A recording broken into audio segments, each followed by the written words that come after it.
하나님 아버지, 오늘도 저희들을 긍휼히 여기사 말씀 속으로 인도하여 주시고 말씀의 인도함을 따라 살아가는 주의 백성으로 저희들을 만들어 주옵소서. 예수님 이름으로 기도드리옵나이다. 아멘. 요한복음 2장 13절 말씀입니다.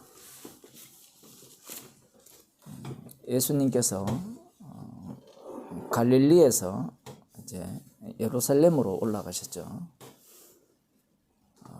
유대인의 유월절이 가까웠다라고 합니다.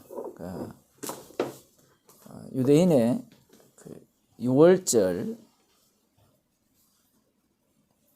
유월절이라는 것은 이스라엘의 모든 남자들이 세 차례 하나님께 보여야 되는 그 절기 중 하나이지요. 유월절과 그 성전의 관계, 이 부분에 대해서 오늘 말씀을 좀 나눠보려고 합니다. 예수님께서 예루살렘으로 올라가셔서 성전 안에서 소와 양과 비둘기 파는 사람들과 돈 바꾸는 사람들의 앉은 것을 보시고 이러한 것들을 당시 바리새인들도 알고 있었죠. 바리새인들은 그러면 이 성전 안에서 소와 양과 비둘기 파는 사람들과 돈 바꾸는 사람들의 그 앉은 것에 대해서 왜 문제 삼지 않았을까? 이 부분을 먼저 우리들이 생각을 해야 됩니다.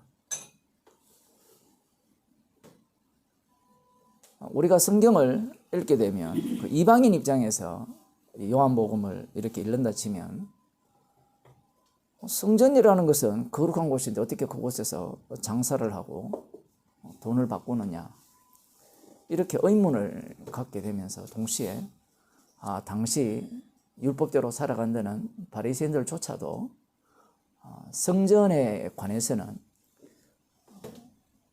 하나님의 말씀을 멸시했지 않느냐, 이렇게 생각할 수 있어요. 그리고 우리 쪽에서는 당연히 이 성전 안에서 장사하고 돈 바꾸는 이 문제에 대해서 잘못되었다라고 지적을 할 수가 있습니다. 물론 오늘 본문에서 예수님께서 여기에 대해서 문제를 삼으셨기 때문에 우리는 또 그러한 내용들을 이렇게 배웠고 학습을 했단 말이에요.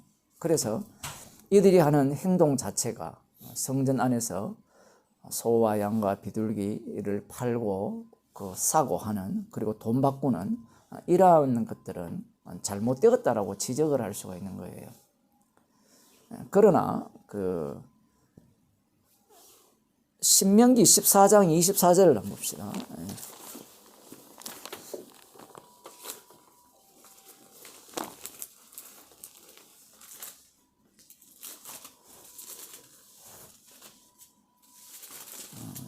22절부터 보면 너는 마땅히, 신명기 14장 22절, 너는 마땅히 매년에 토지 소산의 11조를 드릴 것이며 내 하나님 여호와 앞고 여호와께서 그 이름을 두시려고 택하신 곳에서 내 곡식과 포도주와 기름의 11조를 먹으며, 반드시 이 토지 소산의 11조는 여호와 하나님께서 택하신 곳에서 제물로 드리고 그 제물로 드린 것을 여호와 앞에서 먹게 돼 있어요.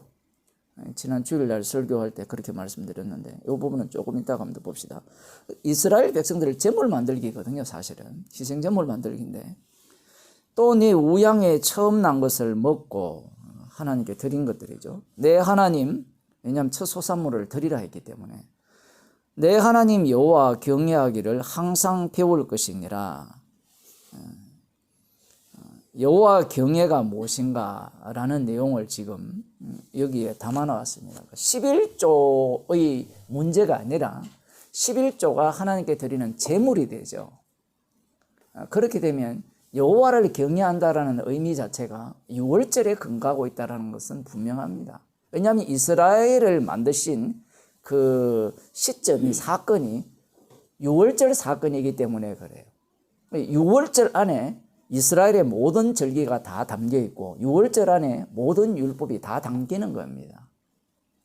예수님께서 성경은 내게 대해서 전한다 했을 때 6월절 어린 양 대신 예수님에 대해서 증거한다라는 말씀과 동일한 거예요. 모세가 내게 대해서 증거한다. 이게 요한복음에서 그렇게 소개를 하거든요. 예수님께서. 유대인들 입장에서 그런 것들이 납득이 안 되는 겁니다.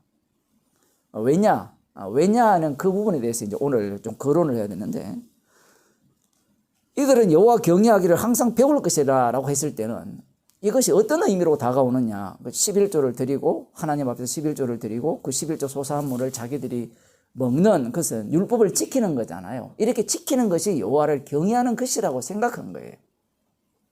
그러면 여호와를 경외하면 어떤 일이 자기들에게 벌어지는가 이 얘기예요. 축복이 주어지죠. 여호와 경외라는 자체를 어떤 식으로 연결시키는가 하면 자신들이 이 축복과 연결시켜요. 자신들은 애굽 사람들과 다르다라고 생각하거든요. 지금 유대인들은, 출애굽한 이스라엘 백성들은 우리는 애굽 사람과 달라라고 생각하는 그 내용 중에 하나가 11조 개념이고, 이 하나님이 정하신 곳, 성전에서 성막이 있는 곳에서 이 제물을 드리고 그걸 먹는 거라는 거죠. 그 자체가 이것은 저들에게는 없는 제사의식이죠. 저들은 우상을 섬기고 있고 우리는 제대로 된 여호와 하나님을 참신을 섬기고 있다. 그러니까 우리들은 저들과 달라. 그 다음 인간은요, 그 다음을 생각 안 할 수가 없어요. 항상 그 다음을 생각하는 겁니다. 여호와 경외하기를 배우라 하면 배웠어요. 그게 끝이 아니에요. 배웠으니까 여호와를 경외하니까 1년에 3차례 하나님께 나와서 지금 여기에서 토지소산 12조를 갖고 오니까 뭐 맥주들이 될 수도 있고 뭐 수장들이 될 수 있는데, 어쨌든 그러한 어떤 제물을 갖고 와서 한 차례 드린다 했을 때 수장들과 관련되어 있으니까 수장들과 관련되어 있어서 이렇게 제물을 드렸고 먹으면 우리는 여호와를 경외합니다. 그 다음 뭐예요? 축복을 주실 것이다 생각하는 거예요. 그런 논리로 지금 이 말씀을 접근하는데, 자, 그 다음 봅시다. 그러나 내 하나님 여호와께서 그 이름을 두시려고 택하신 곳이 네게서 너무 멀고 행로가 어려워서 그 풍부히 주신 것을 가지고 갈 수 없거든. 이름을 두시려고 한 그 택하신 곳이 성전이 세워지는 곳이거든요.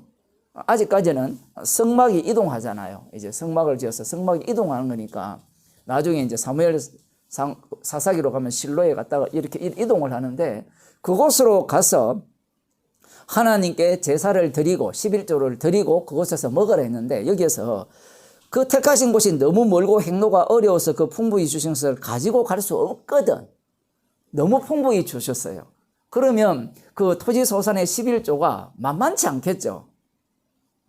뭐 양과 소에 대해서도 마찬가지잖아요. 그걸 끌고 뭐 수십 킬로, 뭐 많게는 100킬로 이상을 이렇게 이동해 간다는 자체가 쉽지 않은 겁니다. 그럴 때 하나님께서 어떻게 말씀하시는가 하면 그것을 돈으로 바꾸어 그 돈을 사서 가지고 내 하나님 여호와의 택하신 곳으로 가서 무릇 내 마음에 좋아하는 것을 그 돈으로 사되 우양이나 포도주나 독주 등 무릇 내 마음에 원하는 것을 구하고, 하나님께 드릴 제사 제물이죠. 그걸 구하고 거기 내 하나님 여호와의 앞에서 너와 내 권속이 함께 먹고 즐거워할 것이며 내 성읍에 거하는 레위인은 너희 중에 분깃이나 기업이 없는 자니 또한 저버리지 말지니라. 이들에 대한 11조도 드려야 돼요. 11조는 이들에게 드리고, 그 다음 여기에는 그 토지소산의 11조, 여기와 관련된 것. 그래서 지금 거리가 너무 멀기 때문에 돈으로 바꾸어서 가서 돈으로 사서 제사를 드려라는 거죠. 그리고 그곳에서 가족들과 함께 먹으라는 겁니다. 근데 여기에서 하나님께서 지시하지 않는 내용이 엄청 많아요. 물론 흠 없는 어린 양이나 뭐 염소나 비둘기나 이런 것들은 가능하거든요. 그리고 곡식들 이런 것들은 가능한데, 돈을 그 곡식을 팔아서 돈을 예를 들어 이제 벌었습니다. 그러면 그 자리에서 팔고 산 돈 액수와 그 돈을 갖고 성전에 가서 하나님께 드려야 될 그 11조죠. 그 돈을 드리는 게 아니거든요. 양과 소를 그 곡물을 드려야 되니까 10분의 1을 살 때 이 돈의 가치가 달라지는 겁니다. 이걸 안 정해놨어요. 하나님께서 법에서 예를 들어 단에서 생산한 단지파가 사는 그곳에서 생산한 그 소산물의 값과 그다음 이 유다지파에서 생산한 소산물의 값이 같아야 된다, 이런 이야기가 안 나와요. 그리고 돈으로 바꿀 때 얼마에 사라는 이야기도 안 나와요, 성경에.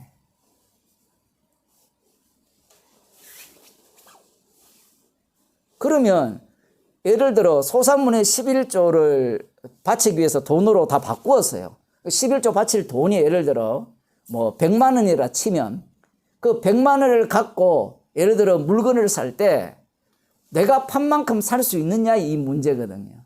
그리고 이 제사장들이 관리할 거 아니에요. 누가 팔으라는 것도 없어요. 그 제사장들이 그걸 관리할 거 아니에요. 그러면 제사장들이 돈을 받을 거 아닙니까? 그럼 그 돈으로 또 뭘 사야 돼요? 멀리서 오는 사람들이 드릴 재물을 사야 될 거 아니에요. 그럼 여기에 무엇이 남아돕니까? 돈의 문제가 발생하죠. 그런 얘기가 성경에 하나도 없어요. 그리고 성전에 드리는 성전세는 성전세겔입니다. 정해져 있어요. 이것은 세상에, 그래서 성전세계를 따로 바꾸는 겁니다.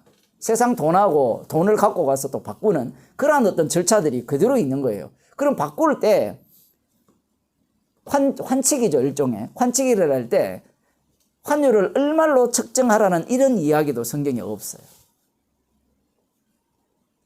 만일에 그런 게 있었다면 지금 이들이 성전에서 소나 양이나 염소를 사고 파는 이 문제에 대해서 문제라고 지적했겠죠. 누가? 바리새인들이.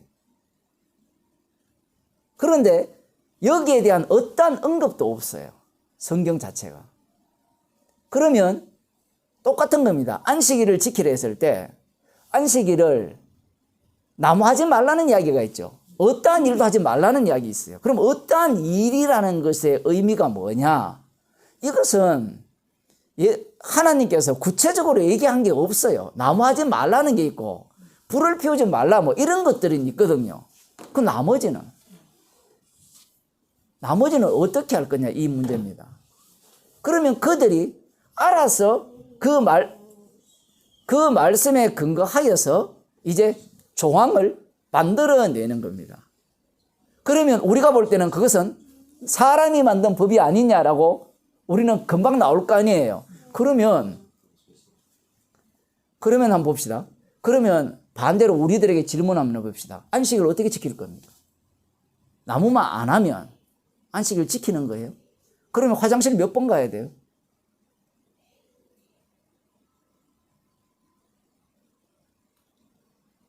이런 문제들, 여러 가지 문제들, 그리고 안식일 날 몇 보 걸어야 돼요? 어느 만큼 걸을 때 그게 일이 되고 어느 만큼 걸을 때 일이 안 되느냐, 이런 문제들이 많이 발생하죠.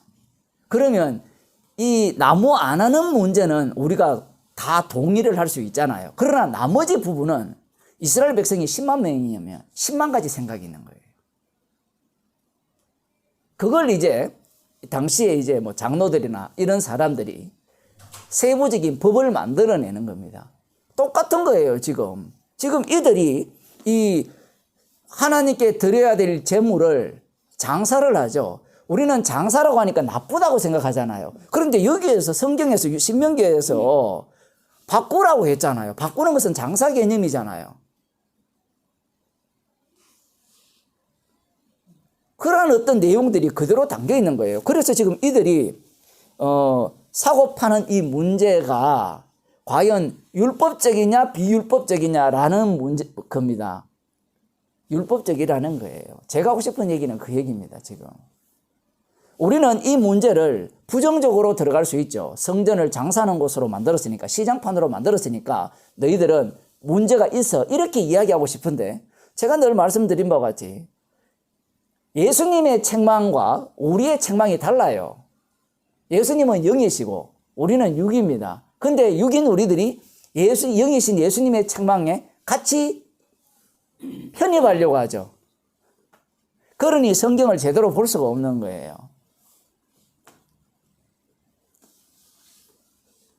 예수님께서 노건으로 채찍을 만드사 양이나 소를 다 성전에서 내어 쫓으시고 돈 바꾸는 사람들의 돈을 쏟으시며 상을 엎었어요. 비둘기 파는 사람들에게 이르시되 이것을 여기서 가져가라. 내 아버지의 집으로 장사하는 집을 만들지 말라. 이렇게 말씀하셨습니다. 아버지 집을 장사하는 집을 만들지 말라 했어요.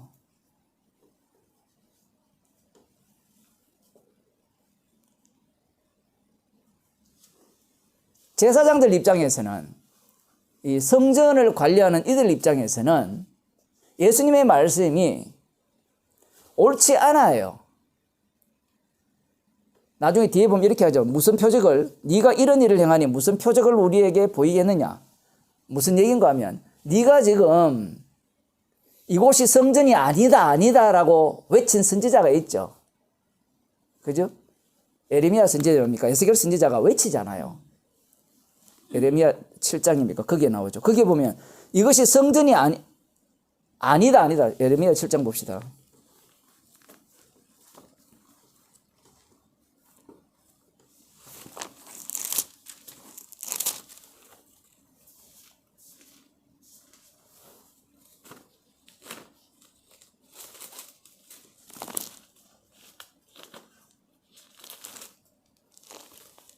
맞습니까?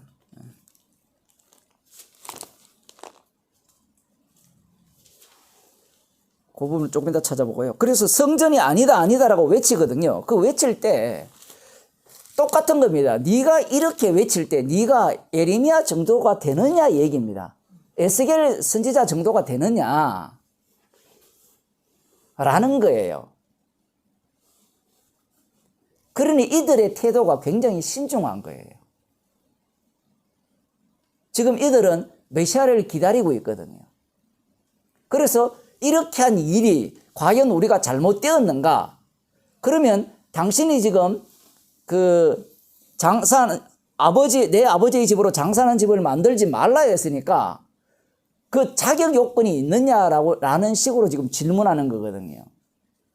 예수님이 지금 이렇게 말씀을 하셨을 때 이 당시에 제자들도 마찬가지고 이 제사를 드리는 자들이나 그 주변에 있는 모든 사람들이 그들은 지금까지 이 성전에서 드려지는 이 제사에 대해서 문제가 있다라고 생각하지 않았던 겁니다. 제대로 제사를 드리고 있다라고 생각한 거예요. 그 근거가 성경에 어디 있느냐라고 하면 간단하죠. 이 사도 바울이 예수님을 만나기 전에 자기가 뭐랍니까? 내가 율법의 의로는 흠이 없는 자라고 하잖아요. 그러면 이쪽은 바리새인 계열이죠. 그러면 제사장 계열은 어때요? 똑같은 이야기를 하는 거예요. 그들이 율법에 근거해서 볼 때는 율법에서 벗어난 게 없습니다. 지금 방금 제가 신명기 14장을 찾아봤잖아요. 그 율법에 근거해서 이들은 하나님께 제사를 드리는 그 일을 서비스할 뿐이에요. 서비스하면서 어차피 돈을 갖고 오고 사고 팔고 하니까 이익관계가 생기고 성전세를 내니까 당연히 거기에 대한 환율 차이가 있으니까 이익이 생길 거고 그건 어차피 제사장에게 드리는 거니까 문제 안 되죠. 왜냐하면 11조 자체가 하나님께 드리고 그 다음 나머지 부분은 제사장에게 돌아가는 게 따로 있잖아요. 그러니 이들이 생각할 때는 문제가 되지 않는 겁니다. 그런데 예수님께서 이들의 돈을 쏟으시고 상을 엎으시고 내어 쫓으시죠. 내 아버지의 집으로 장사하는 집을 만들지 말라 이렇게 말씀하신 겁니다. 이들이 성전을 지금 어떤 식으로 인식하느냐 얘기예요. 소와 염소 이런 걸 사고 팔고 돈을 이렇게 환전을 하니까 우리가 볼 때는 장사터로 보지만 성전을 주셨잖아요. 성전을 주심으로 말미암아 인간의 본성이 본격적으로 이렇게 드러나는 겁니다. 율법도 마찬가지예요. 율법을 주심으로 말미암아 우리의 그 악함이 죄를 알지 못하겠는데 죄를 더 짓게 한다는 거거든요. 죄의 유발을 하게 하시는 분이 주님이에요. 율법을 안 주셨으면 그런 마음이 안 생기거든요.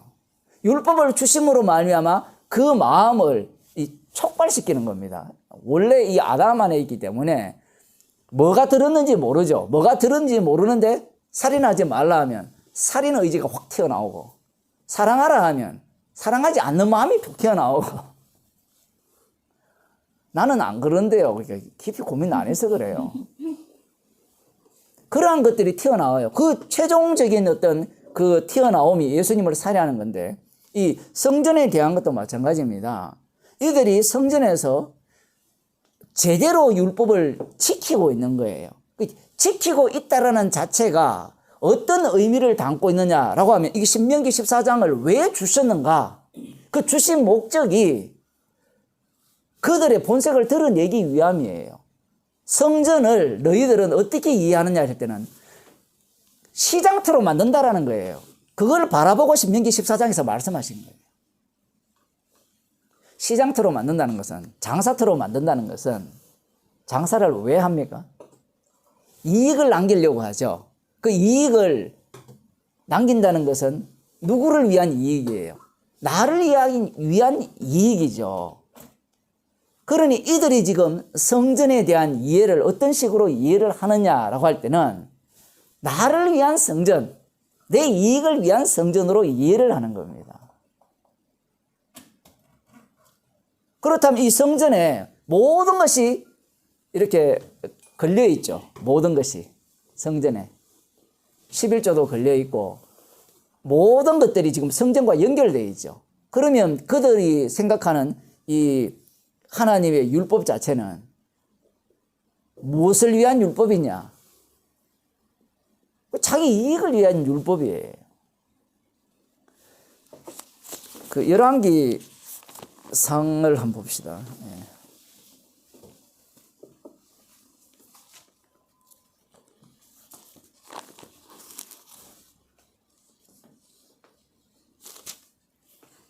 8장에 보면 솔로몬 왕이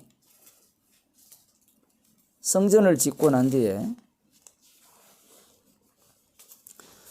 기도하는 내용이 나옵니다.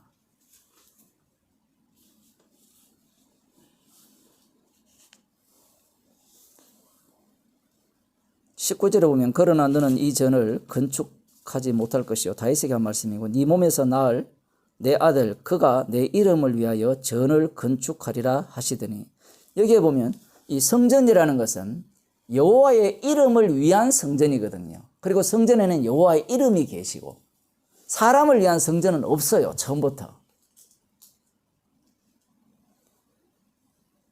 여호와 이름을 위한 성전이거든요. 이 부분을 인간은 이야기를 해도 안 먹혀요.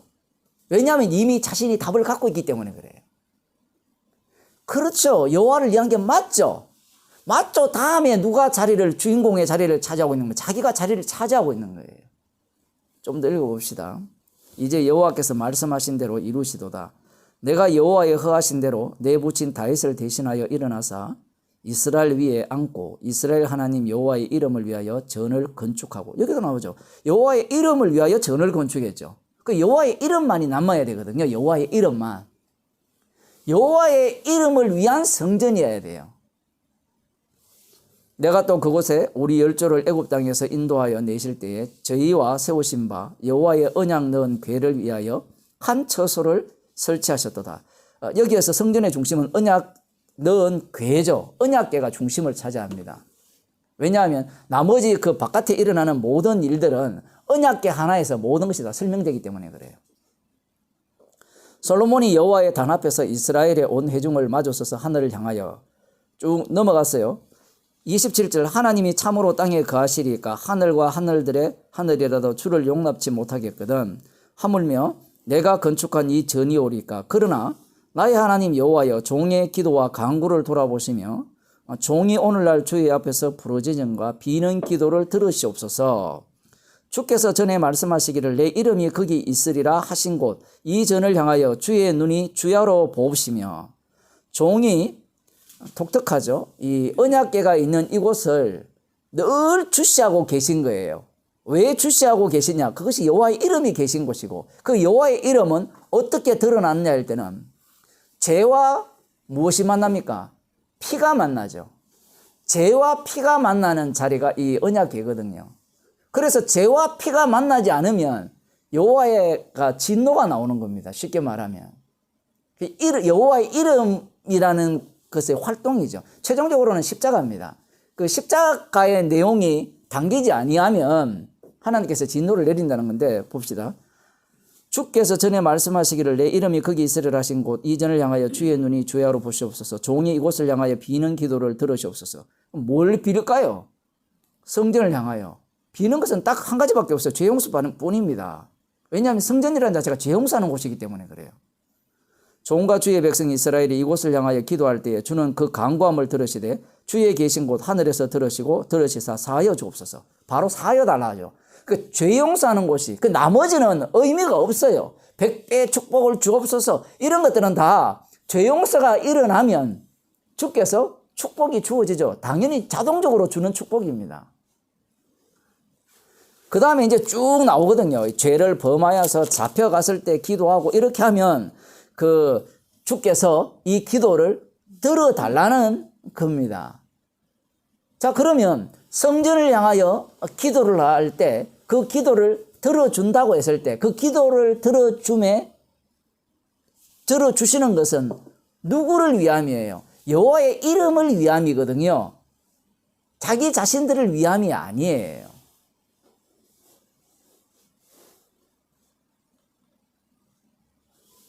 그러면 이 성전이 있다는 것은 자신들은 항상 어떤 자리에 놓여 있다는 겁니까? 죄인이라는 거죠. 성전이 있다는 자체가, 언약궤가 있다는 자체는 자신들은 항상 죄인이라는 거예요.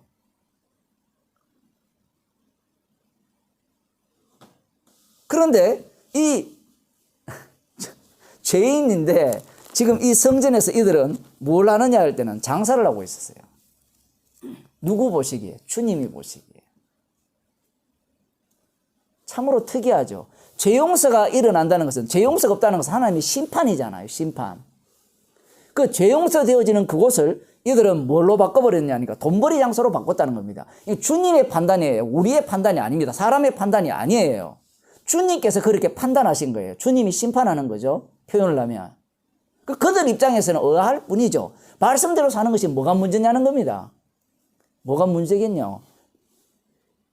바리새인들이 율법대로 살잖아요. 같은 원리입니다. 그게 더 쉽겠네요. 율법대로 사는 목적이 뭐예요? 축복 얻고 영생 얻는 거잖아요. 그게 요한복음에 그대로 나옵니다. 너희가 성경을 상고하는 목적이 영생을 얻기 위해서 상고한다 하잖아요. 부자 청년의 이야기도 마찬가지죠. 어떻게 그가 부자가 되었을까요? 하면 말씀대로 살았기 때문에 부자가 된 거예요. 성전도 마찬가지죠. 성전이라는 자체가 죄 용서하는 곳이죠. 죄 용서했으니까 난 복 받았다라는 겁니다. 이 죄 용서를 보여주기 위한 죄인이고, 이 죄 용서하시는 그분의 긍휼을 드러내기 위한 성전인데, 그들은 이 주객이 전도되죠.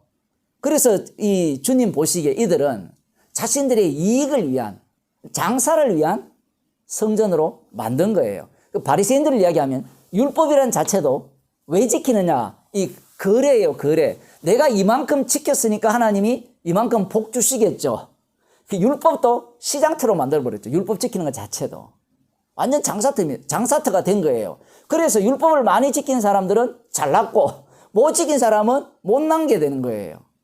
성전이라는 자체는 차별이 없거든요. 모두 다 죄인으로 규정하기 때문에.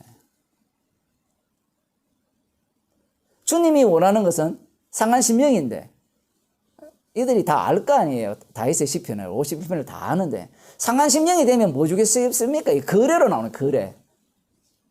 오늘날 교인들 같잖아요. 내가 죄인인 걸 알아요. 십자가 복음을 알아요. 뭐 주시겠어요? 그게 없을 줄 알죠. 그대로 다 있는 거예요. 그래서 주님이 지금도 친히 우리를 위해 간구하시고 친히 자기 백성을 인도하는 겁니다. 소유권이, 복음의 소유권이 우리한테 없어요. 지금 이런 성경이 우리에게 있는 이유는 성도 자체가 이 말씀에서 못 벗어나요. 왜냐하면 성도 자체를 주님께서 십자가의 피로 구원하신 목적이 뭐냐라고 할 때는 십자가 자랑하기 위해서 구원하셨거든요. 그 공로를, 주님의 피 공로를 이렇게 만방에 뽐내게 하기 위해서, 거저 주신 그 은혜를 찬양하기 위해서 성도를 구원하셨단 말이에요. 그러면 거저 주심의 내용을 담아야 되죠, 성도의 몸에서. 이들은 지금 성전 자체를 자기의 이익을 위한 도구로 바꾼 거예요. 이런 식으로 이 본문을 봐야 됩니다. 그래서 이들은 정말 성전 중심이었어요. 오늘날 교회로 이야기하자면, 예를 들어 지금 한국 같은 경우에는 코로나로 뭐 예배 드리지 마세요, 몇 명 이상 모이지 마세요라고 하잖아요. 그러면 어떤 사람이 우리는 당신의 말을 안 들어요, 그래서 우리는 말씀으로 모이겠습니다. 우리가 두려워하는 것은 하나님뿐입니다, 이렇게 나오죠. 외부에서 볼 때는 굉장히 괜찮죠. 예를 들어 교인들이 볼 때는 야, 진짜 두려워하지 않고 믿음이 있네 라고 하는 거예요. 예를 들어 정부에서 막 핍박하는데 주의 이름으로 모이는 겁니다. 그럼 대단한 것 같죠. 그런데 문제는 성령이 없게 되면 어떤 문제가 발생하는가 하면, 모였으니까 그 다음 뭘 주시겠습니까? 모였으니까 저들을 이기게 하옵소서 이래 나오거든요. 그래서 인터컵 지금 완전히 박살났잖아요. 저그들은 그렇게 기대한 거예요. 우리가 주의 이름으로 선교를 위해서 목숨을 걸고 그들은 막 나가거든요. 그리고 나갈 때 주님께서 우리와 함께 한다는 거예요. 함께 하면 뭐합니까? 짐승이 가만 안 두는데, 적어도 짐승이지만 함께 하면 뭐예요? 그런 기대를 노리는 거예요. 그런데 이들도 마찬가지입니다. 똑같은 거예요. 자기들이 볼 때는 말씀대로 했다는 겁니다. 그럼 말씀대로 한 것이 최종적으로 흉내낸 거예요. 성령이 오지 않으니까. 지금 이들은 지금 원래 이 역할로 지금 성전을 만들어서 거기에서 제사를 드리는 역할로 지금 하는 거죠. 구약이니까 지금 아직까지. 그래서 성전을 주신 목적이 뭐냐라는 것이요. 성전을 주신 목적. 시장터로 만들으라고 주신 거예요. 우리 죄 용서해서 하나님으로부터 복 받기 위해서 성전을 주셨군요. 그래, 그 사고가 맞아. 그게 네가 생각하는 성전이야. 그래서 신명기 14장 말씀이 우리가 볼 때는 변두리 말씀 같지만 거리가 너무 멀어서 돈을 바꾸어서 갖고 와서 네가 원하는 마음에 드는 재물을 사서 하나님께 바치라 할 때, 이야, 이거 진짜 하나님께서 우리를 배려하셨네요. 배려했죠. 너희의 본성이 어떠한가를 끄집어내기 위해서. 사람들은 성전을 이야기할 때 여기에 별로 주목하지 않아요. 결국은 이들이 말씀대로 살아간다는 자체가 자기를 모르니까, 자기를 알려면 성령이 와야 되거든요. 자기를 모른다는 것은 악령에 사로잡혀 있다는 겁니다. 악령은 아직까지 안 드러나니까 이제 예수님이 오심으로 이제 살짝 이렇게 모습을 드러내는데, 그들은 자신들이 아담 안에서 아담의 속성을 담고 지금 성전에서 제사를 드린다라고 생각하지 못하는 거예요. 그래서 기껏해야 하는 말이 고전에 이야기를 합시다. 내 아버지의 집으로 장사하는 집을 만들지 말라 하시죠. 예수님은 성전이 아버지의 집이라는 거예요. 이렇게 이야기하면 성전이 귀하네요. 이 말은 진짜 성전은 따로 있죠. 내 아버지의 집이 누구예요? 예수님 자신이거든요. 그래서 이 성전 자체는 무너뜨리기 위한 성전이죠. 눈에 보이는 건축형 성전은 없애기 위한 성전입니다. 무너뜨리기 위한 성전이에요. 왜냐하면 우리는 구약 이스라엘 백성들을 보면 성전에서 우상 숭배를 하잖아요. 우상 숭배를 하면서 뭔가 이방 나라에 있는 그 아수르가 섬기는 그런 신상들을 갖고 와서 원래 성전에 있던 제단들을 북쪽으로 물려버리고 그 제단, 번제단 자리에 그 큰 제단을 세워서 복을 받기 원하는 그러한 어떤 성전을 만들었기 때문에 성전이 우상화되었다라고 생각할지 모르지만, 예수님 당시에는 이 성전 자체가 너무 깨끗해요. 너무 완벽하게 제사를 드리는 겁니다. 그 제사를 드렸을 때 그 제사의 목적, 성전에서 일어나는 그 모든 일들이 무엇을 지향하고 있느냐라고 할 때는 육을 지향하고 있다는 거죠. 나를 지향하고 있는 거예요. 그 이들은 이 성전이 예수님의 예수님의 아버지의 집이라고는 생각조차 못하는 거예요. 생각조차. 예수님 자신이 아버지의 집이니까 이건 성전이 아니라는 거예요. 그 말씀을 지금 하시는 겁니다. 그래서 성전이 실패했기 때문에 예수님이 오신 게 아니고 원래 성전의 목적을 달성한 거예요. 원래 성전을 주신 목적. 그래서 성전에서 제대로 된 제사 드리고 정말 율법대로 하나님을 섬겼을 때 그 마지막 자리가 뭔가 하면 예수님 사례예요. 예수님이 성전을 못 오게 했거든요. 예수님은 자기 몸, 내 아버지의 집은 자기 몸인데 이 성전을 열라 뒤에 나오지만 내가 사흘 동안에 일으키겠다라고 했을 때, 건축하겠다 했을 때 이들의 생각은 감히 하나님께서 명하여 지어라 한 이 성전, 그것도 에스겔 성전 또 있잖아요. 그 성전 이런 것에 대해서 부정하다니, 그 성전은 영원하거든요. 그 영원한 성전을 부정하다니 이것은 하나님을 모독한 것이다 라고 해서 예수님을 살해하는 겁니다. 그걸 위해서 성전을 주신 거예요. 그래서 우리들이 착각하지 말아야 되는 게, 성전을 그들이 우상숭배 장소로 만들었기 때문에 성전이 무너진다, 이 얘기가 아니에요. 율법대로 너무 잘 섬겼기 때문에 무너져야 돼요. AD 70년에 완전히 성전이 파괴되거든요, 실제로. 이들은 못 알아듣죠, 무슨 말인지. 이렇게 설명을 해도 나중에 예수님이 참 성전이 되신다 할 때 우리는 그 성전 되신 예수님을 사람들은 또 어떻게 이해를 합니까? 이용해 먹으려고 하죠. 그런 것들이 용납이 안 되는 겁니다. 이런 본문을 보면서 우리 자신이 어떤 마음의 품성을 가졌는지, 우리 속에 죄가 살고 있잖아요. 그죠? 살고 있기 때문에 이 죄라는 것은 항상 말씀과 만나면 자기 이익을 추구하게 돼 있거든요. 그러한 것들이 이렇게 다 들통나야 되는데 이런 말씀을 보면서 관람자 하면서 구경하고 앉아 있으니까 문제가 되는 겁니다. 자, 그러면서 이렇게 이야기하죠. 제자들 이야기는 조금 있다가, 이에 유대인들이 대답하여 예수께 말하여 네가 이런 일을 향하니 무슨 표적을 우리에게 보이겠느냐?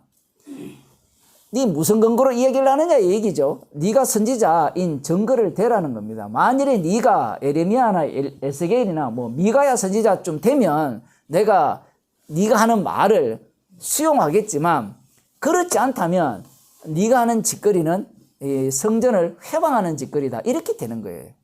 자, 여기서 제자들 이야기를 한번 봅시다. 제자들이 성경 말씀에 주의 전을 사모하는 열심히 나를 삼키리라는 것을 기억하더라. 요 이야기와 그 다음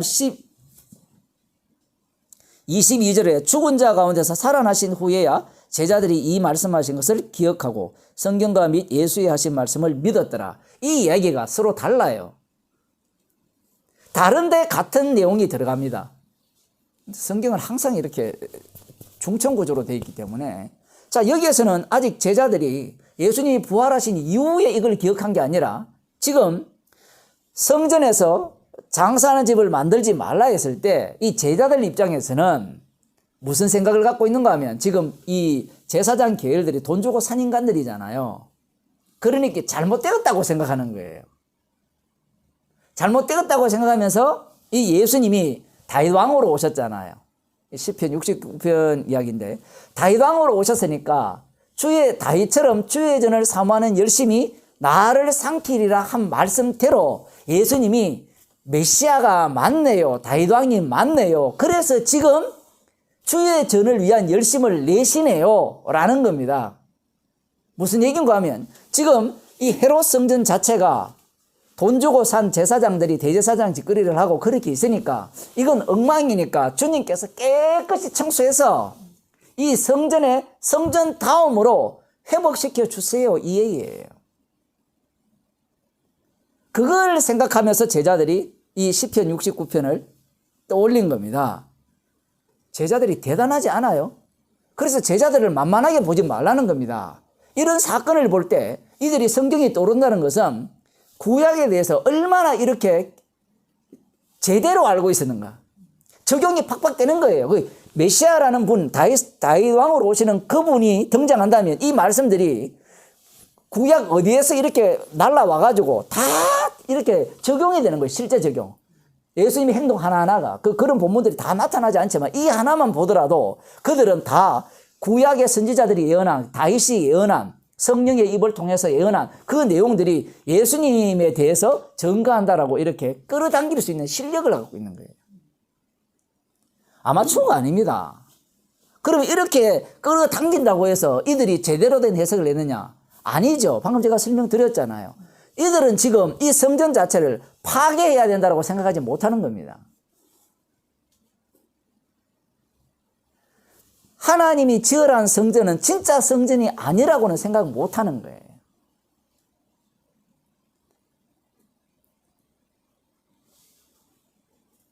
자, 이제 시편 69편으로 가서 좀 한번 보겠습니다.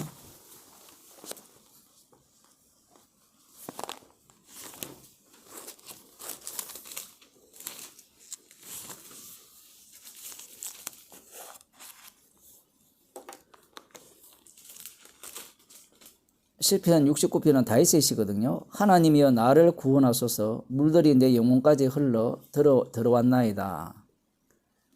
물이 얼마나 차고 넘쳤으면 영혼까지 들어와서 수장시킬까 이 얘기입니다. 지금 그 정도로 대적들에 의해서 둘러싸여 있고 죽을 지경 정도가 아니고 거의 죽었다 정도의 상황이죠. 내가 설 곳이 없는 깊은 수렁에 빠지며 바다 끝이 없는 곳으로 빠져들어가고 있다는 거예요. 그러니까 이게 몸은 이미 다 잠겼고 영혼까지 잠겼다 이 표현은 일단은 뭐 자기의 상태를 이렇게 표현하는 겁니다. 예수님 이야기인데 사실은요. 물에 들어가니 큰 물이 내게 넘치나이다. 내가 부르짖음으로 피곤하여 내 목이 마르며 아무리 부르짖어도 응답이 없다 이 얘기입니다. 그러니까 이제 피곤해서 목이 마를 정도라는 거죠.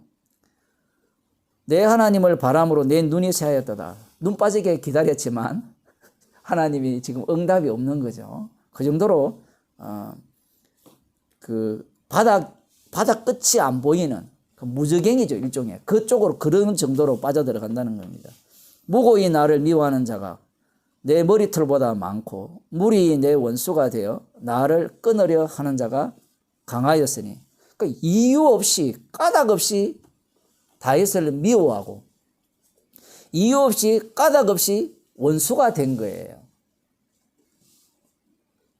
자, 이유 없이 원수가 되고 까닭 없이 원수가 되었다라고 하면 누가 떠오릅니까? 욥이 떠오르죠. 욥이 이유 없이 까닭 없이 쫄딱 망하고 몸에 질병이 들고 이유 없이 까닭 없이 친구로부터 지적질 당하고 비난당하고 뭐 이러한 어떤 상황과 거의 흡사한 겁니다.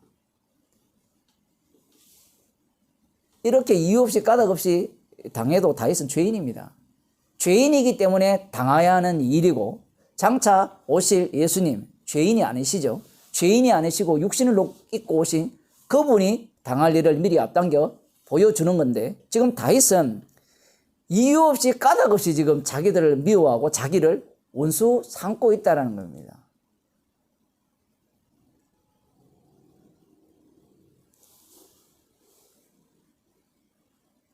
취치하는 것도 물어주게 되었나이다. 하나님이 빼앗지도 않았는데 그것까지도 물어주게 되는 그러한 상황. 하나님이여 나의 우매함을 아시오니 내 죄가 주의 앞에서 숨김이 없나이다. 독특하죠. 저들은 까닭 없이 죽이려고 하는데 자기는 죄인이라는 거고 참 구조가 희한하죠. 이런 구조 속에 사는 거예요, 성도가. 자, 그 다음 봅시다. 만군의 주 여호와여 주를 바라는 자로 나를 인하여 수치를 당케 마옵소서. 이스라엘의 하나님이여 주를 찾는 자로 나를 인하여 욕을 당케 마옵소서. 내가 주를 위하여 회방을 받아 사오니 수치가 얼굴에 덮였나이다. 주를 위하여 지금 조롱거리가 되었다는 겁니다. 주를 위하여. 다윗의 위치가 그렇죠. 왜냐하면 다윗을 하나님이 이 기뻐하는 자로 이렇게 기름 부어서 세웠기 때문에 그래요. 그 다윗은 자신이 왜 지금 까닭 없이 미움받느냐 할 때는 하나님이 그를 기름 부어서 세웠기 때문에 그런 겁니다. 저쪽에서는 그냥 자기 권력을 찬탈하기 위해서, 이익을 위해서 지금 다윗을 공격하고 있지만 실제로는 그들은 권력 찬탈이지만 사실은 최종적으로는 기름 부은 자 누굽니까? 예수 그리스도를 대적하기 위함이죠. 그러한 것들이 그들은 모르고 있습니다. 자, 그래서 주를 위하여 핍박을 받아사오니 수치가 내 얼굴에 덮였나이다. 내가 내 형제에게는 객이 되고 내 모친의 자녀에게는 외인이 되었나이다. 이렇게 나옵니다. 실제로 이 다윗의 아들, 열왕기상 한번 봅시다. 열왕기상 1장 7절입니다. 아도니아와 압살롬 이야기에 대해서 지금 말씀하시는 것 같거든요. 여기에 보면 5절입니다. 때에 핫기스의 아들 아도니아, 핫기스는 다윗의 넷째 와이프입니까? 하여튼 그런 어떤 사람인데 그 아들 아도니아가 스스로 높여서 이르기를 내가 왕이 되리라 하고 자기를 위하여 병거와 기병과 전배 50인을 예비하니 저는 압살롬의 다음에 난 자요 채용이 심히 준수한 자라. 이 정도 되니까 왕의 자격이 있다라고, 왕제가 된다라고 생각을 하겠죠. 그 부친이 네가 어찌하여 그리 하였느냐 하는 말로 한 번도 저를 섭섭하게 한 일이 없었는데 아도니아가 스루야의 아들 요압과 제사장 아비아달과 모의하니 저희가 쫓아 도우나 제사장 사독과 요야다의 아들 버나냐와 선지자 나단과 시므이와 레이와 다윗에게 속한 용사들은 아도니아와 같이 아니하였더라. 아도니아가 이렇게 쭉 나오거든요. 지금 아도니아가 왜 이 왕권을 찬탈하려고 하느냐, 왜 자기가 왕이 되리라고 생각하느냐, 이 문제입니다. 여러분이 사울 왕을 잘 아시잖아요. 사울 왕은 처음에는 이런 마음이 없었습니다. 처음에는 왕 되고 싶은 마음이 꿈에도 없었어요. 1도 없었는데 사무엘 선지자를 통해서 억지로 뽑혀가지고 왕이 되었거든요. 처음에는 자기를 되게 낮추었어요. 겸손했어요. 그게 왕의 자질이거든요. 왕이라는 것은, 열왕이라는 것은, 열국의 왕이라는 것은 어떤 성격을 갖느냐라고 할 때는 그 열국의 왕은 온 세상이 자기 손아귀에 있는 거고 자기가 하는 모든 일들은 왕의 이름을 위한 일들이 됩니다. 전쟁이든 뭐든지 간에. 처음에 사울왕이 기름 부음 받았을 때는 그 이스라엘 백성들이 요구를 했죠. 그 요구를 했다는 자체가 이미 문제 있는 왕인데 어쨌든 처음에는 그렇게 하다가 나중에 이제 블레셋과의 그 사무엘상 13장 블레셋과의 전쟁이나 15장의 아말렉과의 전쟁을 보게 되면 서서히 이 사울의 본성이 드러나기 시작하는 겁니다. 그 왕이라는 것은 그 이스라엘의 왕과 그 이방 나라의 왕은 달라요. 어떻게 다르냐라고 할 때는 이스라엘의 왕은요 죽는 왕이에요. 지금 다윗이 핍박을 받잖아요. 계속 미움받잖아요. 미움받는 왕이 진짜 왕이에요. 왜냐하면 예수님이 왕이시잖아요. 왕인데 어디에서 왕으로 드러났습니까? 십자가에서 드러났거든요. 지금 이것이 굉장히 중요합니다. 왜냐하면 예수님이 주라고 했을 때는 주의 자리가 십자가에서 주가 되셨거든요. 그럼 이 땅에서는 주가 어떻게 드러났냐 했을 때는 십자가로 드러나요. 예수님이 주라고 할 때 사람들이 어떤 생각을 갖습니까? 예수님이 우리의 주니까 우리가 기도하는 걸 다 들어준다 생각하잖아요. 예수님이 주님이 되시니까 우리가 바라는 거 다 들어주고 내가 부족한 거 다 채워주고 아프면 건강하게 해주고 돈 없으면 돈 좀 많이 벌게 해주고 사업 잘 안 되면 사업 잘 되게 해주고 그게 주라고 생각하잖아요. 이런 생각이 바로 지금 이 당시에 아도니아가 갖고 있는 생각입니다. 사울 왕이 왜 문제가 되었어요? 아말렉과의 전투에서, 블레셋과의 전투도 마찬가지지만 아말렉과의 전쟁에서 이스라엘의 전쟁이라는 것은 언약궤 전쟁이거든요. 언약궤 전쟁. 약속의 땅에 들어갈 때 언약궤를 앞장 세워서 전쟁을 치러서 승리를 냈거든요. 그들이 말 잘 들어서 승리한 게 아니에요. 힘이 강해서 승리한 것도 아니고, 언약궤, 그 용서함 받은 자들이죠. 용서함 받은 자들의 승리죠. 용서함을 받았기 때문에. 언약궤의 특징은 죄가 그 아래에 있고 그 안에 들어있고 궤가 위에는 시언자가 되잖아요. 그 죄가 속죄소, 죄가 용서되고 은혜가 내리는 그걸 앞장세워서 그들이 승리를 한 겁니다. 그러면 이스라엘 백성들은 무엇을 전가하는 자가 되어야 되느냐 할 때는 언약궤 정신을 구현하는 자가 되어야 되죠. 그 언약궤 정신을 드러내는 자들이 이스라엘다움이고 장자다움인데, 아간이라는 자는 언약궤 정신을 어떻게 해버립니까? 개무시해버렸죠. 아간이 여리고 전쟁을 할 때 물품을 취했다라는 것은 그 당시에 전쟁을 할 때 전리품 있잖아요. 전리품.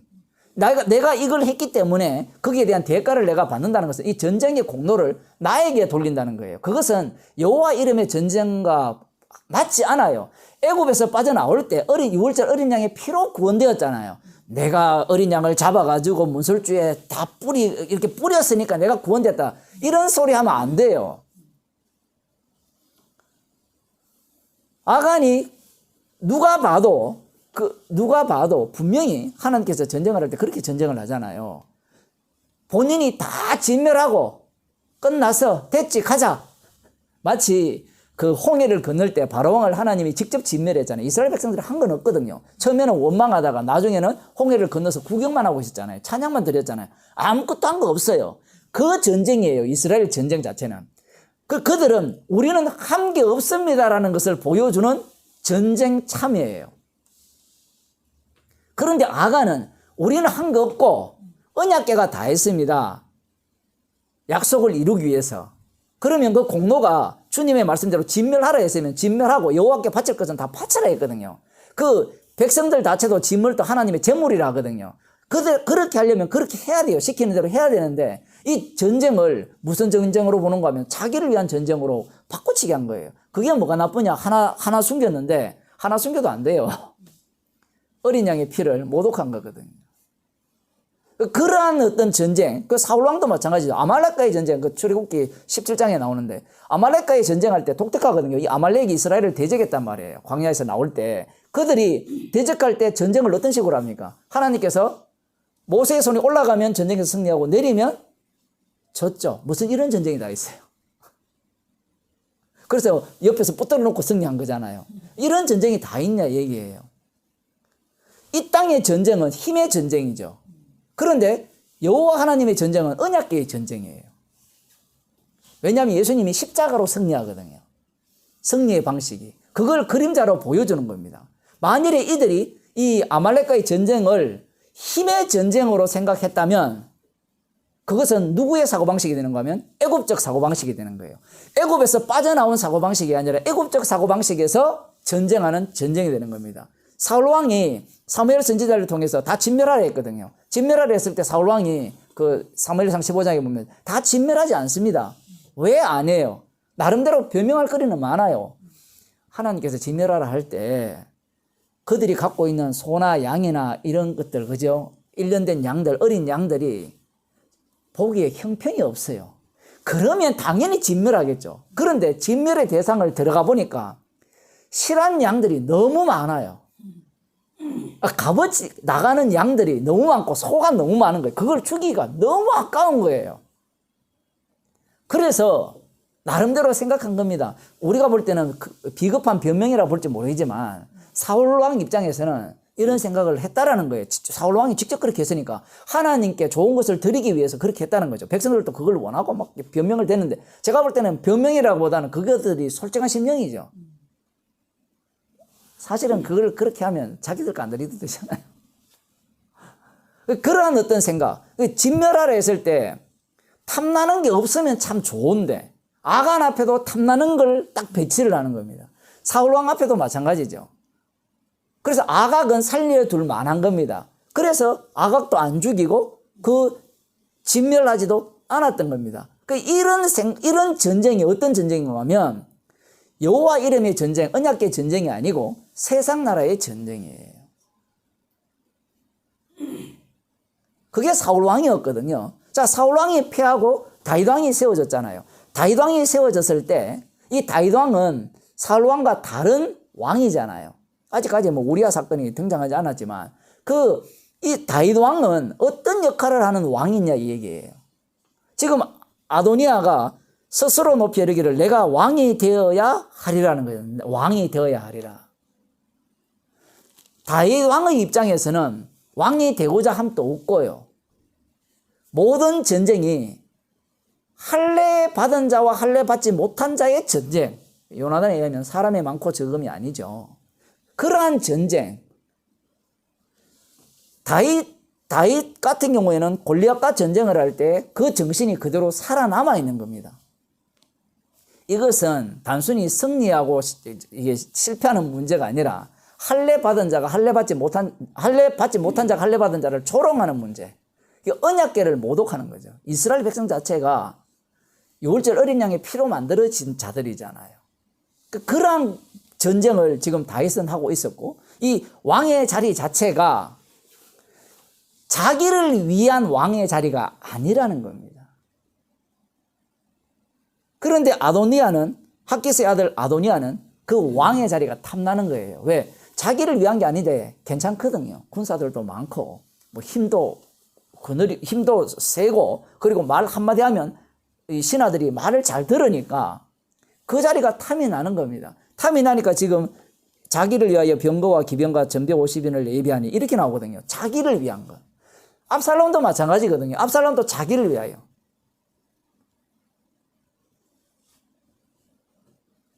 왕이 왜 되고 싶었냐 할 때는 자기를 위하여 왕이 되고 싶은 거예요. 사무엘상 8장에서 이스라엘 백성들이 왜 왕을 요구합니까? 우리도 열왕과 같이 왕을 달라는 겁니다. 왜? 그 뒤에 보면 왕이 자신들의 자식이나 어떤 뭐 동물이나 이런 것들을 다 소유로 11조를 가져간다, 뺏어간다라고 이야기해도 괜찮다는 거예요. 왜? 그 모든 일들은 그 왕이 힘이 세면 우리를 위하여서 그 왕이 일할 것이라는 기대감을 갖고 있기 때문에 그래요.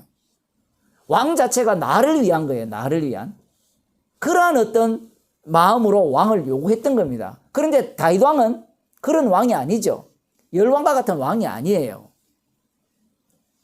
즉 아도니아는 그것이 탐이 나는 겁니다. 압살롬도 마찬가지예요. 그래서 왕이 되고 싶은 거예요. 하나님이 세우시는 왕은 아까 전에도 말씀드린 바와 같이 희생제물이 되는 왕이에요. 희생제물이 되는 왕. 사실은 삼손에게서 살짝 드러나거든요. 삼손을 보게 되면 삼손이 힘이 강하잖아요. 하나님이 신이 임해서. 힘이 강하다면 누가 떠오릅니까? 사울왕 떠오르죠. 사울왕이 힘 대단하거든요. 블레셋이 쳐들어올 때 너희들도 나한테 이렇게 합하지 않으면 소를 다 손으로 찢을 정도의 힘을 갖고 있단 말이에요. 그러한 힘을 갖고 있고 그 삼손을 보게 되면 사람들이 원하는 왕은 삼손 같은 힘을 가진 왕을 원하는 거예요. 사사기 때 그때 왕이 없으므로 속이는 옳은 대로 행했다 했을 때 그들이 원한 왕은 삼손 같은 왕이었는데 하나님이 주시고자 하는 왕은 삼손처럼 죽여서 자기 백성을 구원하는 왕.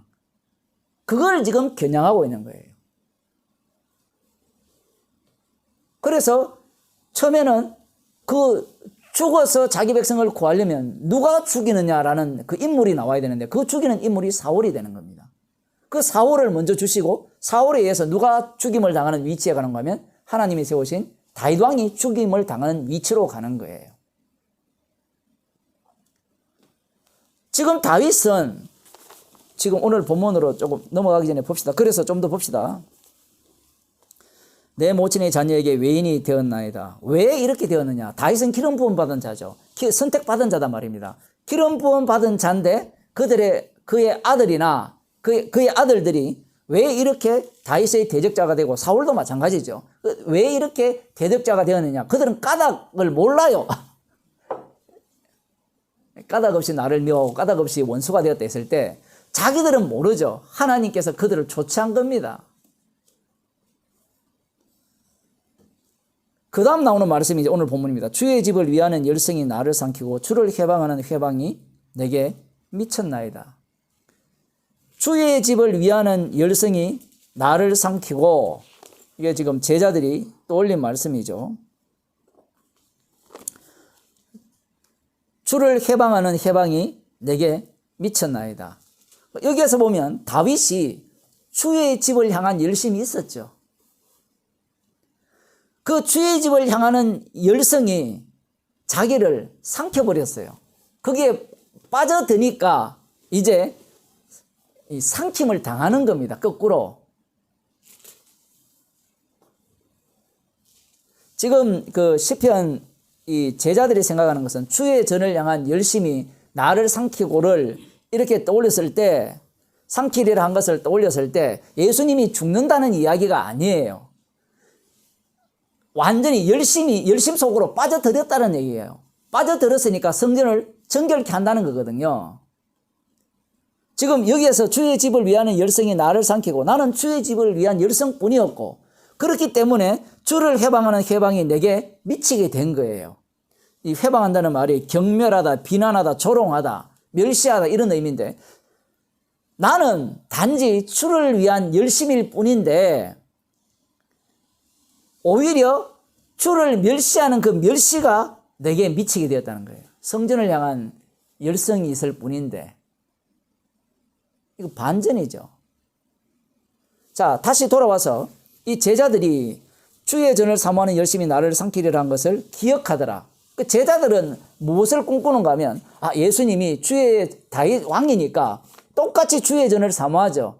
이 성전이 제대로 자리 잡는다는 것은 왕이 제대로 자리를 잡았다는 의미거든요. 그리고 제자들은 지금 무슨 생각을 갖고 있는가 하면, 주의 전을 사모하는 열심이 나를 삼키리라, 이 표현을 예수님이 정말 주의 전을 사모하는 열심 속에 사로잡혀 있구나, 이제 성전을 제대로 청결케 하는구나, 제대로 메시아 왕국을 건설하는구나 라고 이해를 하는 거예요. 그런데 이 말씀이 완전히 역전이 되어버리죠. 주의 전을 사모하는 열심이 예수님을 죽이게 만드는 겁니다. 자, 여기에서 한번 봅시다. 주의 전을 사모하는 열심이라 했으니까 여기에서 말하는 주의 전은 어떤 전이에요?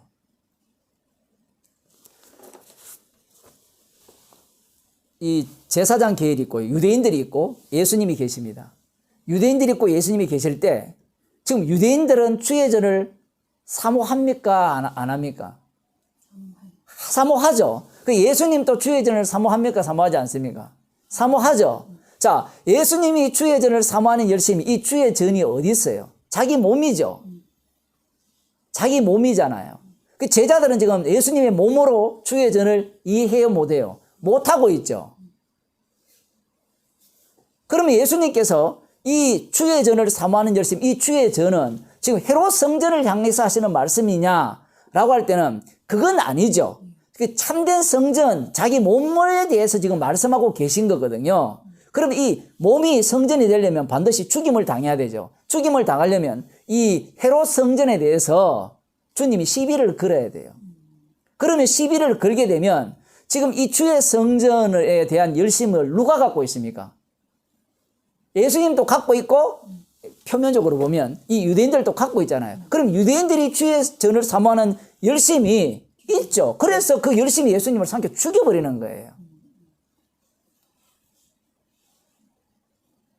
시편 자체에 의하면 주의 전은 고스란히 유지가 되어야 된다는 이야기고, 참 성전이 와버리면 오히려 자기들이 생각하는 하나님이 명하여서 지으신 그 성전이 진짜 성전이라고 생각하면서 그들이 그 열심을 향한 그 열심으로 인하여서 참 성전을 죽여버리는 그러한 결과가 이렇게 도출되는 겁니다. 참 독특하죠. 우리들이야 믿음이 좋아서 그거는 가짜 성전인 걸 아니까 별 문제가 아니다 생각할지 모르지만, 그들 입장에서는 하나님이 명하여 지으라 하신 성전이에요. 제자들은 이런 어떤 예수님의 모습을 보면서 이 시편을 떠올리면서, 이야, 정말 예수님이 다윗 왕으로, 다윗의 자손으로 오셨구나, 그렇게 생각하는 겁니다.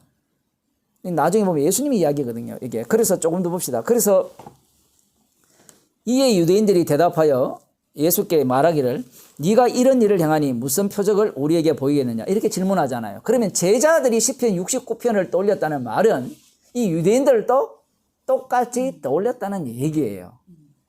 아마추어가 아닙니다.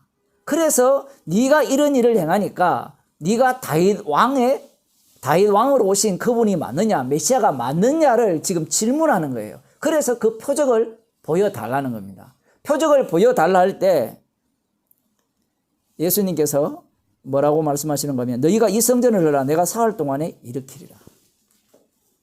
좀 알아듣는 말을 해야 되는데 알아듣지 못하는 말을 해요. 우리들이야 이게 예수님이 몸을 이야기한다. 이 예루살렘 성전은 파괴되기 위해서 주셨으니까 이 성전이 흘려지고 그 흘려짐의 의미는 최종적으로 예수님의 몸이 흘려진다는 거거든요.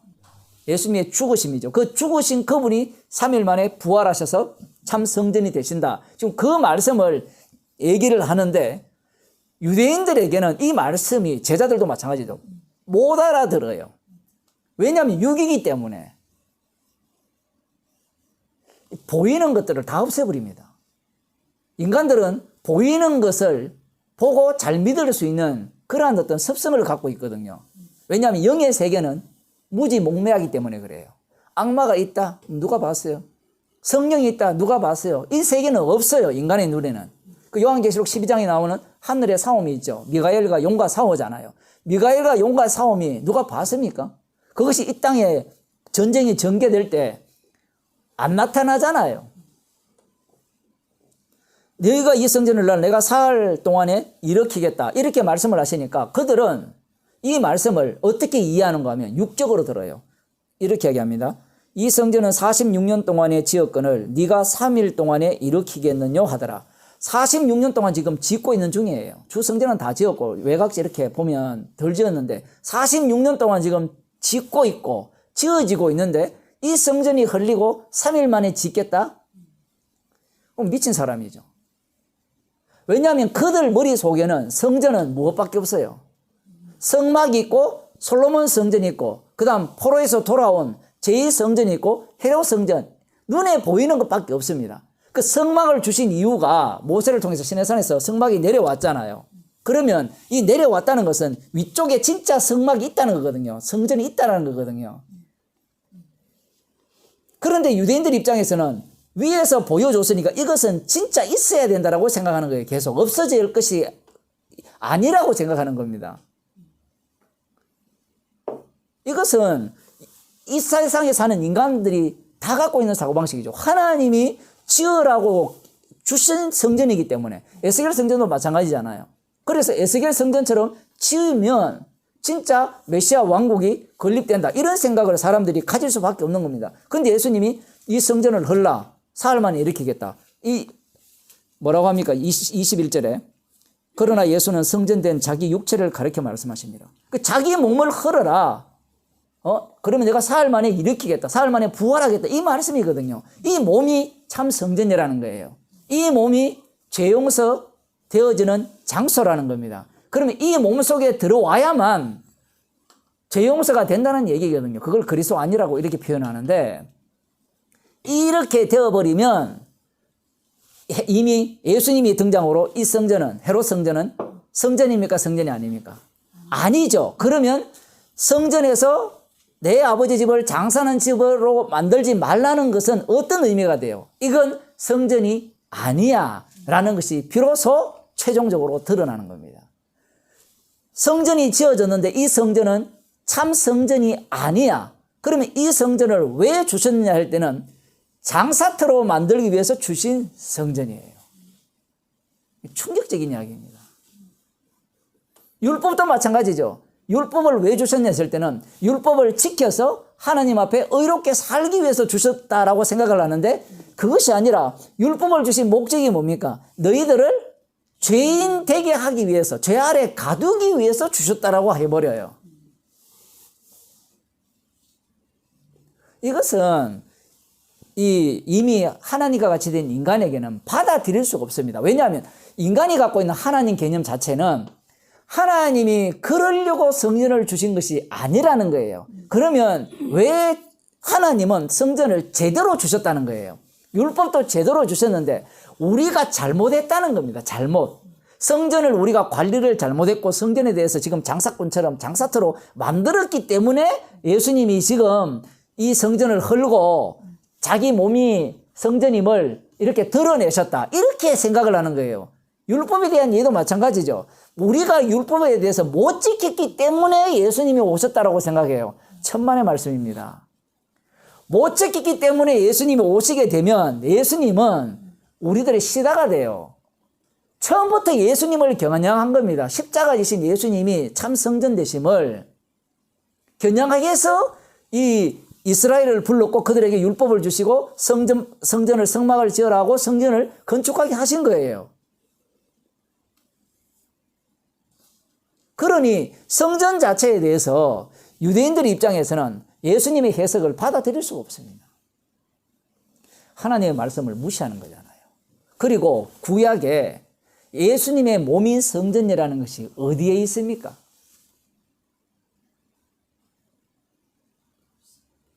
성전이 없잖아요. 그런 성전이. 구약에 그게 없어요. 성전은 분명히 성막이라는 곳, 그 다음 그 솔로몬 성전, 이게 성전이지, 사람이 성전이다? 그런 내용 자체가 없어요.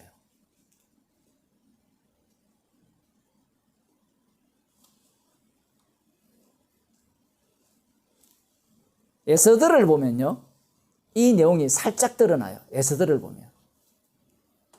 에스더에는 독특해요. 에스더가 독특해서 어떤 사람들은 누굽니까? 루터나 이런 사람들이라고 했습니까? 없었으면 좋겠다. 이런 이야기를 하는데, 왜 이야기하면 거기는 하나님 이야기도 안 나오고요. 성전 이야기도 안 나와요. 아까 우리가 열왕기상 그 8장입니까? 거기에 보면 분명히 솔로몬 왕이 뭐라고 했는가 하면, 우리가 죄를 범하였을 때, 저기가 잡혀갔을 때 성전을 향해서 기도하면 하나님이 들어주세요라고 이렇게 기도를 했거든요. 그런데 에스더를 보면요, 성전을 향해서 기도하는 게 없어요. 금식하는 것만 있어요. 유대인이라는 이름만 나오고요. 독특해요, 에스더가. 그런데 그 에스더가 구약 성경에서 엄청나게 중요한 거예요. 왜 중요하냐? 죄 용서는 어디에서 일어나는가 하면 성전에서 일어나죠. 자, 여기에서 우리가 생각해야 되는 게 뭔가 하면요, 지금 에스더 같은 경우에는 먼저 우리가 생각해야 되는 게, 하나님께서 이스라엘을 왜 불렀느냐는 겁니다. 왜 불렀느냐? 제사장 나라 만들기 위해서 불렀거든요. 제사장 나라 만들기 위해서. 목적 자체가 거기에 있어요. 그 제사장 나라의 실제 구현은 언약궤로 구현이 되거든요. 제사장 나라라고 할 때는 이 제사장의 기능이 지도 죄인이고요, 남을 위해서 죽는 죄인도 되고요. 그죠? 그리고 참된 제사장은 대제사장 예수님을 전가하는 죄인도 돼요. 그 도피성 제도가 있어요, 이스라엘 백성들에게. 이 도피성 제도에서 제사장에게 우리가 주목을 해야 되겠지만, 이 도피성에 들어가는 인물에 한번 주목을 해보면, 이 사람이 죄가 없어요. 죄가 없잖아요. 죄가 없는데 죄인으로 만들죠. 그러므로 말미암아 이 자기 자신이 희생물이 돼요. 죄가 없는데 죄인이 되니까 하나님의 희생물이 되는 거예요. 그럼 이 사람이 죄가 없느냐 하면 죄가 있어요. 그리고 들어갔다가 대제사장이 죽으니까 죄가 용서되죠. 그러니까 한 인물에 여러 가지 요소가 담긴 거예요. 한 요소만 담긴 게 아니라. 이스라엘 백성들을 제사장 나라 만드는 게 목적이거든요. 자, 에스더 같은 경우에는 그러한 내용들이 전혀 없는데, 갑자기 이제 와스디가 까불다가 왕후에서 쫓겨나고, 그 쫓겨난 그 자리에 에스더가 들어가게 되죠. 에스더가 들어간 이후에 갑자기 하만이라는 사람이 왕의 버금자리를 차지하죠. 그 강력한 그 권력을 차지하는 그 자리에 오릅니다. 왕이 갑자기 명령을 내리죠. 이 하만에게 모두가 다 무릎을 꿇어 절하라 했어요. 그런데 모르드게가 절을 합니까? 안 합니까? 안 하죠. 무릎을 꿇지도 않고 절 안 해요. 그래서 옆에 왕의 신하들이 제발 절하세요. 이건 왕의 명령입니다. 이거는 왕의 뜻을 거스르는 겁니다. 라고 이야기해도 들어요, 안 들어요? 왜 안 들을까요?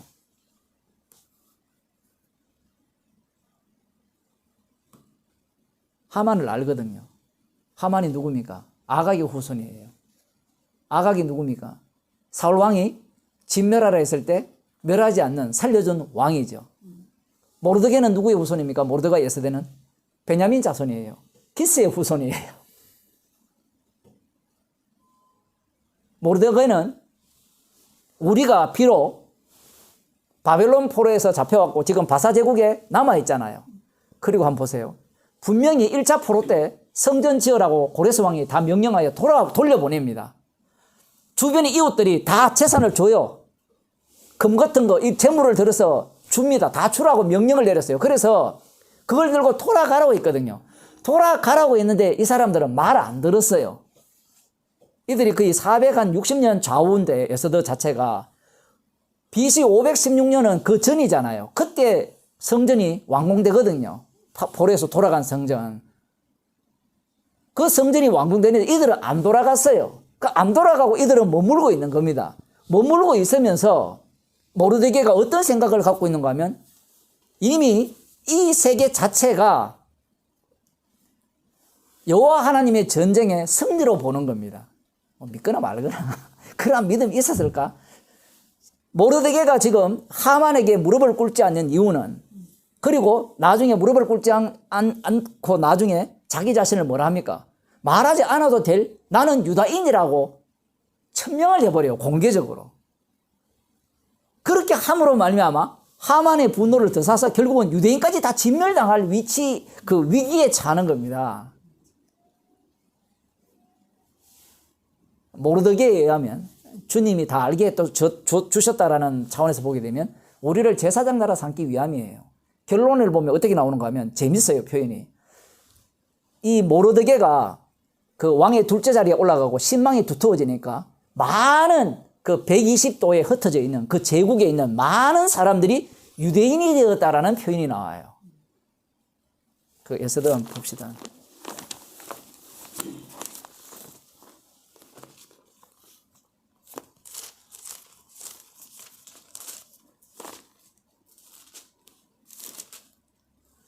그 8장 17절에 보면 왕의 조명이 이르는 각 도, 각 읍에서 유다인이 즐거이고 기뻐하여 잔치를 베풀고 그날로 경제를 삼으니 본토 백성이 유다인을 두려워하여 유다인 되는 자가 많더라. 그 본토 백성들이 유다인을 두려워해서 유다인 되는 사람이 많았어요. 모르드게 덕분에 전체가 진멸당할 위치에 놓여 있죠. 그 희생 제물로 만든 겁니다. 그 희생 제물이 누구를 구원하느냐 했을 때는 유대인이 아닌 자들을 구원하는 역할을 하는 거예요. 그럼 그들은 어떻게 구원되느냐? 희생 제물을 통한 구원이죠. 언약궤 정신이 구현된 거예요. 그런데 그곳에는 언약궤도 없죠. 아무것도 없죠. 그러면 그 언약궤가 어떻게 작동하느냐 했을 때는 이 에스더와 모르드게와 그 유대인을 통해서 작동하고 있는 겁니다.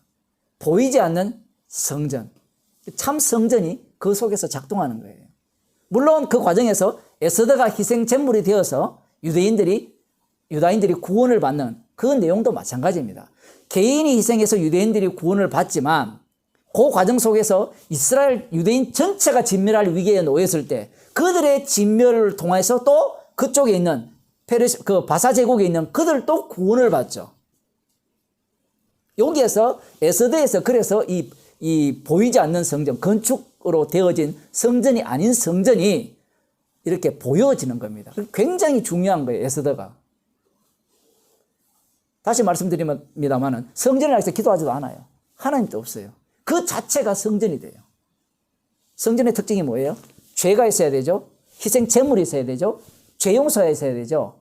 에스더에는 그 세 가지 내용이 다 담겨 있는 거예요. 죄가 있고 죄 용서가 되고 그다음 죄가 있고 또 죄 용서가 되려면 희생 제물이 있어야 되죠. 근데 제물로만 끝나는 게 아니라 이 제물 자체가 또 뭘 합니까? 제물이 되어서 누구를 구원합니까?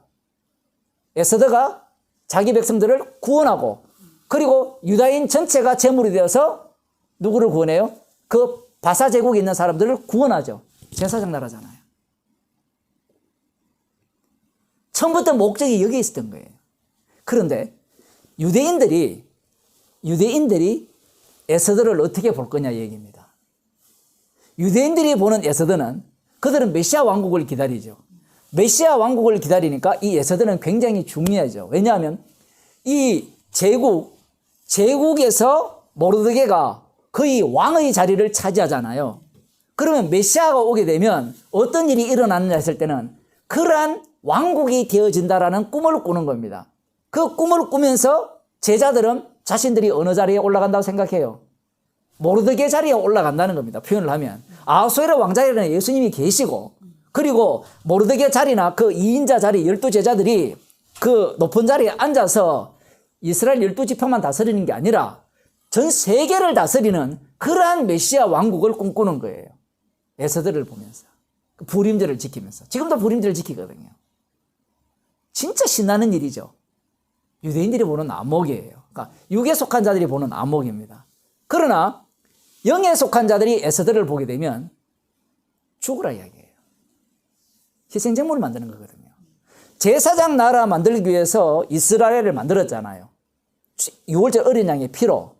그러면 이스라엘의 장자는 누가 되어야 되는가? 어떤 존재가 되어야 되느냐 할 때는 6월절 어린 양이 되어야 돼요. 죽임당한 어린 양. 그래서 죽임당한 어린 양이 되고 나중에는 예수님이 죽임당한 어린 양이니까 예수님은 죄가 없지만 대신 죄를 짊어지시고 진노를 당하시고 그 당하신 분이 죄 용서하시고 그 모든 것들을 예수님 홀로 다 이게 담아서 지금 최종적으로 드러내시는데 이스라엘 백성 자체는 이 제물, 제사장 나라 되는 것을 목적으로 삼고 있는 겁니다. 지금 여기에서 성전을 이들은 어떻게 보느냐라고 할 때는 성전이 아까 장사트로 만들었다 했잖아요. 자기들을 위한 성전으로 이해를 하는 겁니다. 성전이 그들 가운데 있다는 것은 우리가 죽어야 되고 우리의 죄가 용서되는 걸로 끝나는 게 아니에요. 이스라엘 자체는 죄가 용서되는 걸로 끝나는 게 아니라 죄인이고 죄 용서받고 죄 용서 받았으니까 자기들이 다시 타인의 죄를 위한 제물이 돼야 돼요. 제물 되는 게 목적이에요.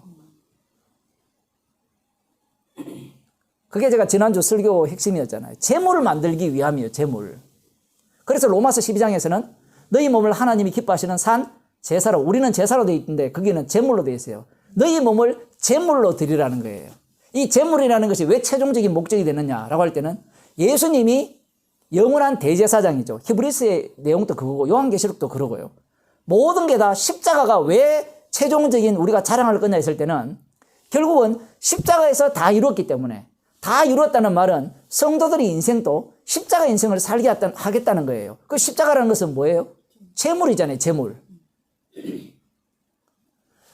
죄인도 되고 죄 용서 받은 것도 되지만 동시에 죄 용서 받았기 때문에 이 죄인을 주님은 뭘로 씁니까? 제물로 사용해서 주님께서 창세전에 그리스도 안에서 택한 자들을 구원하는 희생물로 삼는 겁니다. 그러면 주님은 우리 눈에 보이지 않지만 주님께서 만드신 성도들을 통해서 십자가 사건을 반복시키는 거예요. 그래서 제가 그 창세기 설교할 때 주님이 원하시는 목적은 이 세상 전체를 골고다 만들기입니다. 골고다. 예수님의 못 박히신 분. 왜 이야기를 하는가 하면 땅 끝까지 이르러 정인이 되려고 했잖아요. 그리고 십자가에서 다 이루어졌으니까 정인이 되는 자리는 무엇이 발생합니까? 항상 핍박이 발생하죠. 미움이 발생하잖아요.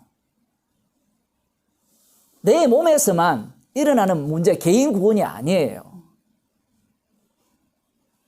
로마서 같은 경우도 마찬가지죠. 로마서가 독특한 게 이 이방인, 유대인 해놓고 그 다음 나오는 게 개인 이야기를 해요. 개인. 죄에서 어떻게 구원받았는가. 그게 7장까지 이어지거든요. 그 다음 8장으로 넘어가면 그 개인이 희생 제물이 되어서 고난받는 이야기를 하면서 나중에는 11장으로 넘어가면 민족 이야기하고 그런 이야기로 넘어가요. 그 다음 그 이웃 사람과의 관계로 이렇게 진행이 되거든요. 구원이 목적이 아니라 얘기입니다. 성경 자체가. 로마서를 이신칭의로 얻는 구원으로 사람들이 보잖아요. 그 얘기가 아니고 예수님이 그 대제사장으로 이 땅에 오셔서 영도 한 번 제사를 드렸잖아요. 그러면 성도도 우리 속에 그리스도가 살기 때문에 그 제물을 만들기 위해서 우리를 만든 거예요. 만드신 목적 자체가. 그래서 성도가 십자가를 자랑하는 겁니다. 십자가를 자랑하니까 제물이 돼버려요. 그 사도행전을 진행 과정도 마찬가지죠. 지금도 똑같습니다. 지금 예수님께서 자기 자신을 너희가 이 성전을 헐라 사흘 만에 일으키겠다라는 이야기와 이를 제자들은 못 알았죠. 나중에 이들이 하는 말이 부활하신 이후에 예수의 하신 말씀을 여기 보면 이 말을 하신 것을 죽은 자는 살아나신 후에라고 표현했는데 사실은 살아나신 후에도 무슨 말인지 몰라요. 이걸 애매하게 표현하면 두 가지로 생각할 수 있어요. 살아나신 후에 하신 말씀을 믿었더라 했을 때는 살아나셔도 깨닫지 못하죠. 살아나셔도 깨닫지 못하니까 몰라요. 그러면 성령을 받아야 되죠. 성령을 받으니까 예수님이 너희가 이 성전을 내가 사흘 만에 일으키겠다. 예수님의 자신의 몸을 가리켜서 말씀하신 것을 비로소 알게 되는 겁니다. 그러면 알게 되었을 때 그들이 그전에 성령 받지 못했을 때 갖고 있던 성전의 개념은 어떻게 이해했느냐? 악마적 사고방식이죠.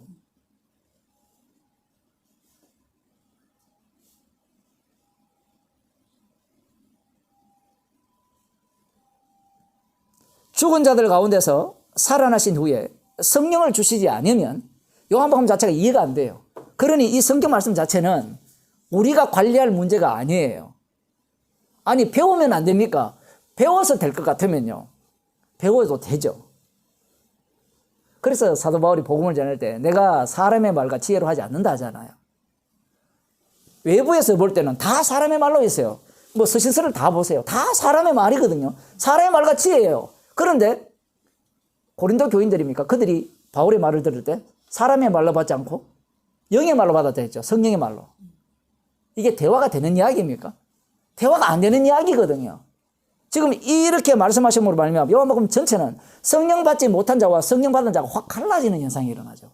그러면 성령 받지 못한 자들은 이 말씀들을 육으로 이해하겠죠. 그 육으로 이해한다는 것은 복음 자체를 뭘로 본다는 겁니까?